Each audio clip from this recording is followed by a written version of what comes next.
तुम्हाला माहीत असेलच की उन्हाळ्यात गावी 12 तास लोड शेडिंग असते. मग शेतांना पाणी पाजण्याचे काम लाईट असेल तेव्हा म्हणजे कधीही अमावस्या असो वा पौर्णिमा, रात्री अपरात्री करावे लागते. अगदी मीही काही वेळा पूर्ण रात्र जागलोय. अशाच एका अमावस्याच्या रात्री आमच्या शेजारील पाटील काका त्यांच्या मोठ्या भावासोबत ऊसाच्या शेतात पाणी पाजण्यास गेले. काकांचे शेत डोंगराच्या अगदी जवळच होते. काकाने सर्व सरींना समान पाणी सोडले.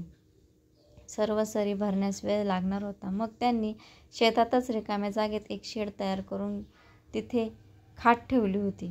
तिथे ते दोघेही झोपले. आता मध्यरात्र झाली होती. तेवढ्यात काकांना अचानक कोणीतरी हलवले. पाहतात तर काय, तो त्यांचा खास मित्र होता. तोच चेहरा, तोच आवाज, तीच शरीरयष्टी तो काकांना जागे करत होता. काका उठल्यावर म्हणाले, पाटला झोपलायस, काही काम नाही का? काका म्हणाले, अरे सर्व सरींना पाणी सोडले. वेळ लागेल म्हणून झोपलो थोडा वेळ. पण तू इथे काय करतोस? अरे तुझ्याकडेच आलोय. जनावरांच्या शेडसाठी एक सागाचे लाकूड हवे होते. दिवसा डोंगरात वनरक्षक असतो. चल आता घेऊन येऊया. तुलाही आता तसे काही काम नाही आता. तो काकांचा खास मित्र.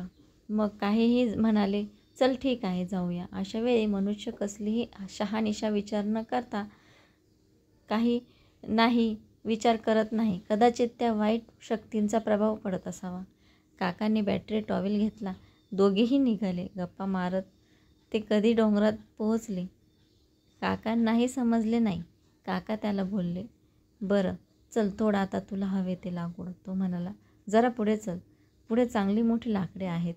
असे करत करत तो काकांना खूप पुढे घेऊन गेला. आता कसे काय माहीत, काकाचे नशीब म्हणा किंवा देवाची कृपा, काकांना काहीतरी विचित्र वाटायला लागलेले होतं. त्यांना दरदरून घाम फुटलेला होता.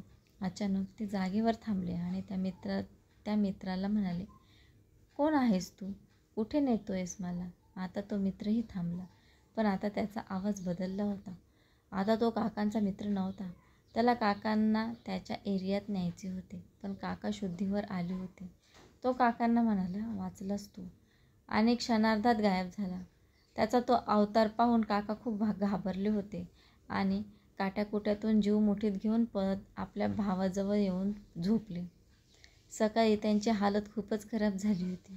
त्यांना शेतातून बैलगाडीतून घरी आणावे लागले. तब्बल 6 महिने ते हॉस्पिटलमध्ये होते. आता ते ठीक झाले आहेत.